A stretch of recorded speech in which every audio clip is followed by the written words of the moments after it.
I'm Ashwin Segkar, and you're listening to Help Me, I'm a Comedian, where we ask a comedian to share some pain from their life, an issue that you might be able to relate to, and then we walk through it with a therapist.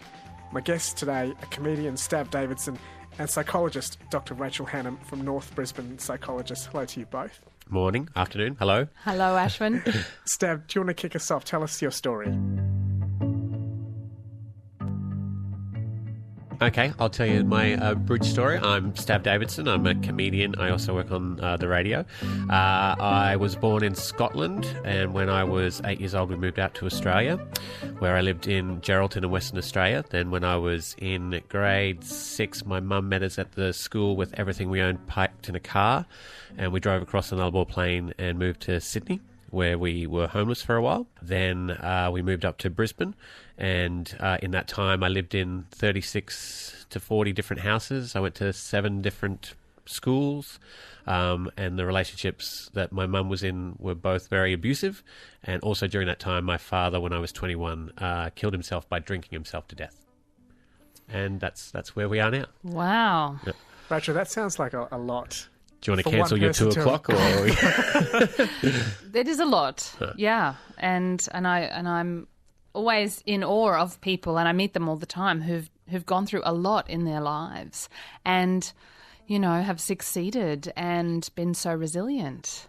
You know, I love my job because I meet people like you, Stav, and I have so much admiration for having survived all of that. Not just survived, but then gone on to thrive. So yeah, I'm really curious about what you've, you know, in your life, especially in your adolescence and adulthood, what sources of support you've had, how you've coped. My main source of support, which is probably has helped, I didn't realise I was doing it at the time, but it ended up being research, was actually television. I watched a lot of television growing up.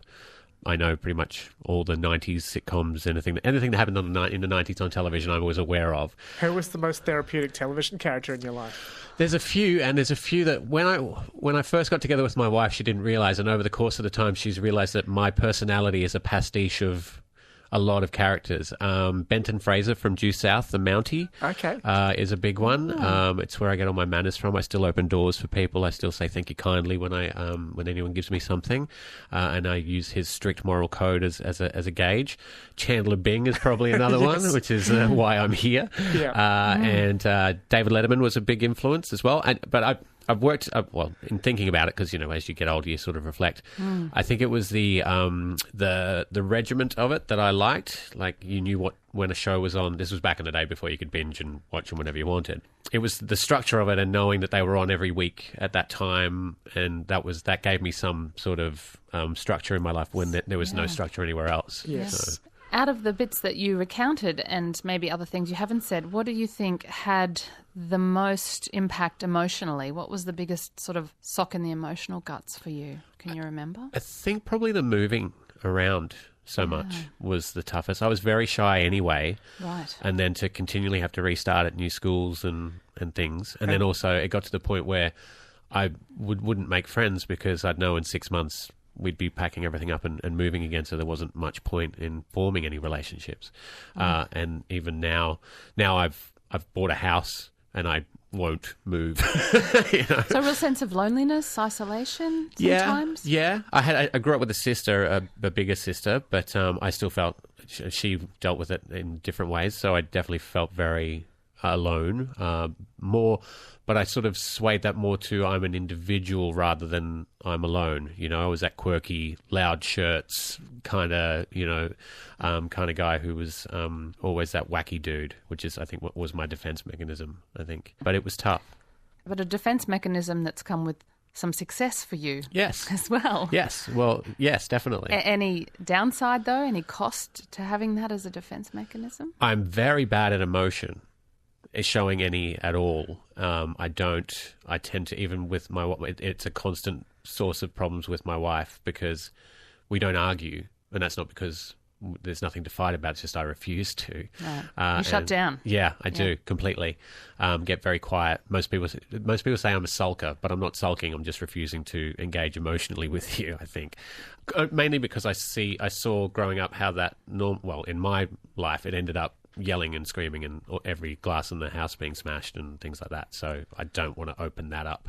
You don't want to go there. No. You don't want to go back there. Yeah, and I also see that all the things that you're arguing about are just little things that don't really they're not really important things in the long run anyway. But does that have a cost to your emotional connection with your wife at times, or what does she say about it? She wishes that I was more open and more, at least communicative about things, because even if there's something going on, I won't tell her, and she may find out when it comes out in other ways. Like, when you say something going on, you mean if you're struggling with something or feeling down? Or you don't open up and talk about that? No, I don't.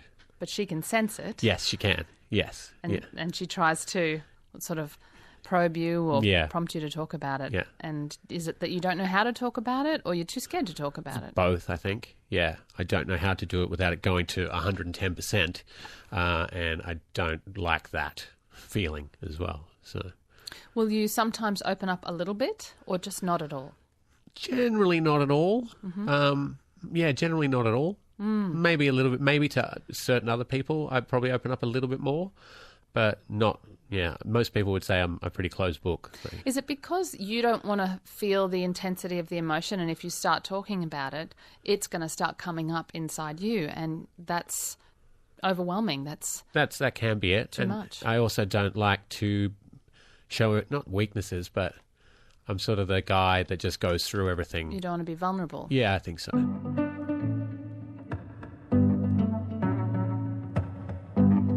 Stav, I don't know if you have this. I moved around a lot when I was a kid as well, because we were migrants in lots of schools. And I did a similar thing to you, whereas I knew I wasn't going to have friends for more than 6 months to 12 months, so I would put up a wall. And I'd realised as an adult, I never tell my parents that I love them. I never tell people that. I've just got this wall up. Do you have a similar thing where you're not expressive, or have you gone the other way? No, I think so. Yeah, I don't very often tell my mum I love her, and she very rarely says it back to me. To most people, there is like, people have known me for a long time. They can still be surprised to find out things about me. But I think the other thing is, every time I've been vulnerable growing up, it's been used against me. Yeah. So... And that's where we learn to armour up. We end up with our 10-ton shields of psychological protection. Yeah. And it served you, by the sounds of it, very well in the past. The question is, does it continue to serve you? Yeah. And going forward, will it? No, probably not.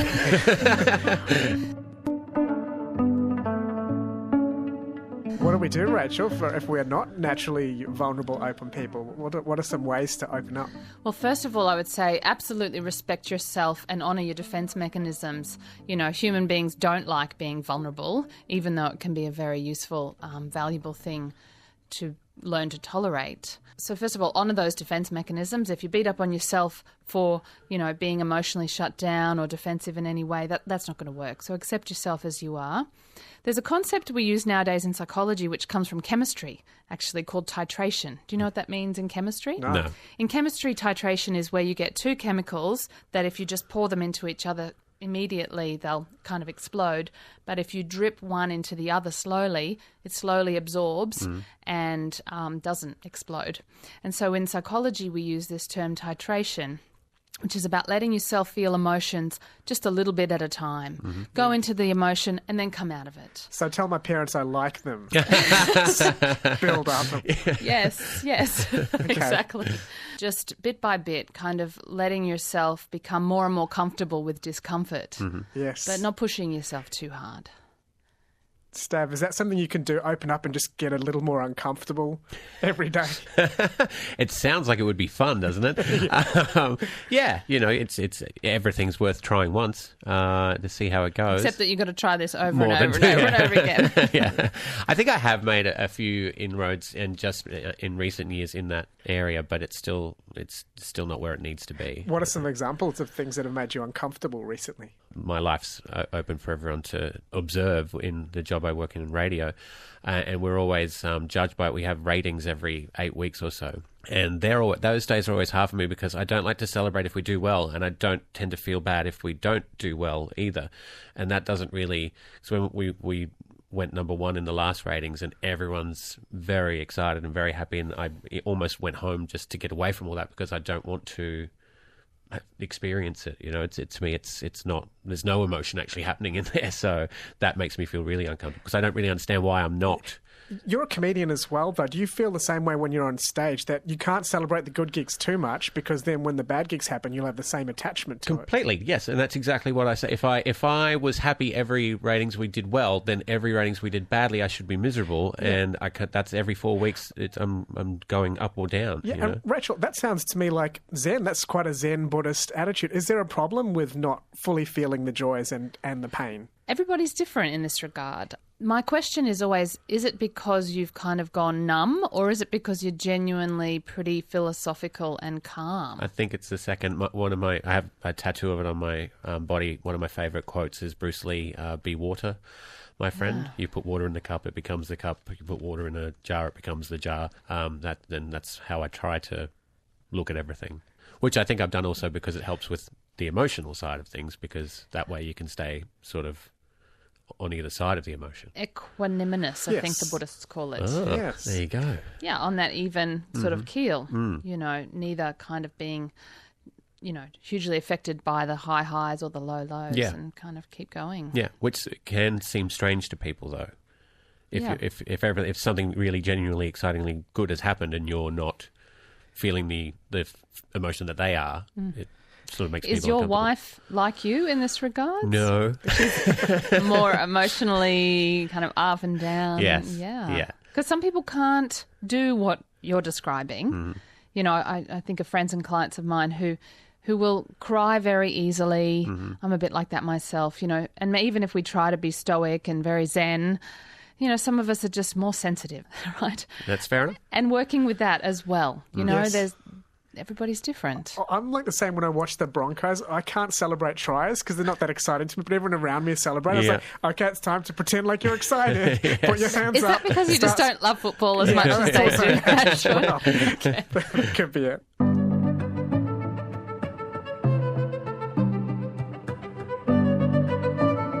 Did you have any male role models growing up? Yeah, a few. Not great. MacGyver and Mr. T. And no, Mum had other parts. She had one of them was a very flawed individual who was a con man and a drug user and all sorts of things. He would disappear for weeks at a time and then come back in. He would be drunk around the house. One Christmas he took all our Christmas presents to cash converters and sold them. One time he asked me if he could borrow my bank card to do the grocery shopping and cleaned out my bank account and didn't come back for a month. So that sort of role model. Yes. But he was also a very funny individual as well, so I do credit him for that. Often comedians can be the worst human beings, can't they? Yes, they can. That's what drives us into it. What impact did that have? A bit. Lack of ability to trust people. I think there's been lasting effects. This is a weird one, but a recurring dream I have about him is that he comes back and we fight, and I am completely ineffectual in my hitting. Any hitting of him I do does not make any impact, and I can easily understand where that's coming from. Sort of a sense of powerlessness and helplessness in the dream. Yeah, in the dream. Which is probably processing old feelings that you had around that time. Yeah, I would exactly. imagine. He was a real piece of work.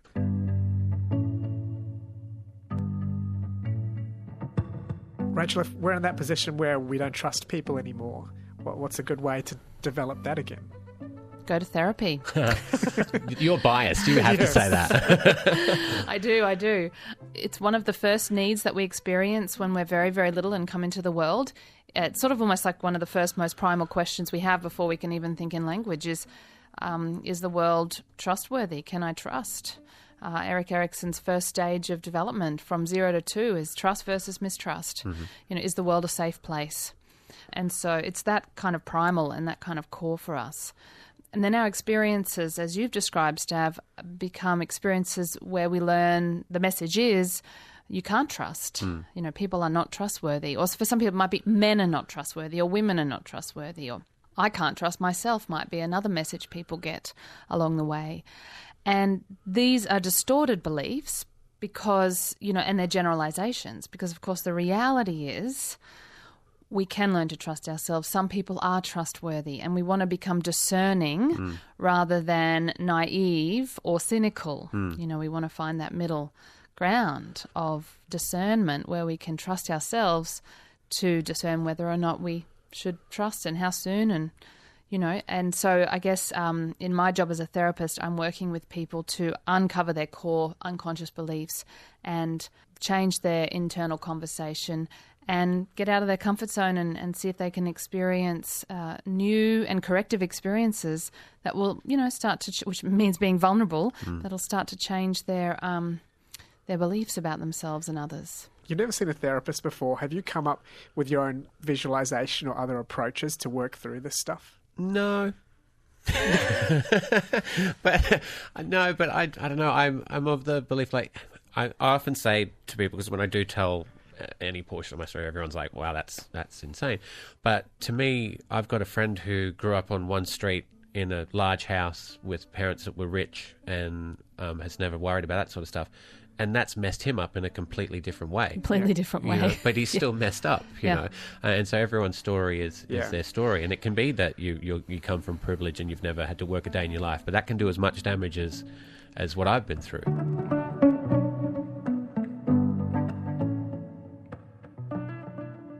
Definitely comedy has helped. When I stepped on stage, because I was pretty aimless in life, I didn't go to university. I didn't really have a goal of what I wanted to be when I grew up. And I was sort of looking down the barrel of working in, like, I ran a Blockbuster store. I worked at Subway. It was always going to be those sort of jobs. Lucky you didn't stay with Blockbuster. I know, right? I keep on saying I've been served by a vending machine. It's just so depressing, and they do a better job. But when I stepped on stage for the first time, I'd always wanted to try it, but I never really worked up the courage until I was 21, and I went, look, you're either going to do that, you got to try this and do it, or you're just going to end up working, in a uniform for the rest of your life. And when I stepped on stage for the first time, I can still clearly remember it was that moment of, yes, this is what I'm supposed to do, and this is why I'm here. Is it the self-expression, the laughs? What do you really get out of comedy? I think, just the ability to make people laugh. I enjoy. I remember in school, I would go home and seriously think how good a day I had, depending on how many people I made laugh or how funny I was that day, not depending on how well I did in class. If I go to another country where I don't speak the language, and this sounds terribly ignorant, I know, but I went to France and I went to Korea, and if you take away my ability to say something witty after you've said something to me, I'm completely lost, and I feel it's like an out-of-body experience for me, and I don't like it at all. I'm the same when I go back to India, because my Malayalam is not that fluent, so I just have to say things like, oh, can you pass the piece? My name is Ashwin. How are you? And it's like, I'm not that person. No. I swear I'm not that person. Yeah, it's really disenfranchising, I think, if that's the right term, from your own personality, and I don't like it. You just have to do more slapstick. When I go overseas, I'll carry like pies with me in case of emergency. Banana peel. It's universal. Do you think of yourself as a resilient person, Stav, when you look back over your life? No, I figure it's just what happened, and I guess I could have turned out very different and completely collapsed under it, but no, it's just me. I'm not very big on self-reflection. I want to tell you, though, that I think it's a natural strength of yours. And here's what I've learned about natural strengths of human beings is you don't realise it's a strength when it's a natural strength. Because you're just so in it. You're like the fish in the water going, what ocean? You don't see it. So you don't realise that actually it is, unfortunately for you, your kind of psychological flexibility and resilience seems to me to be a natural strength. Which is lucky, I guess. It's real lucky. Yeah. Comedian and radio presenter Stav Davidson and psychologist Dr. Rachel Hannon from North Brisbane Psychologists. Thanks for coming in. Oh, thank you for having me. Thanks, Ashwin.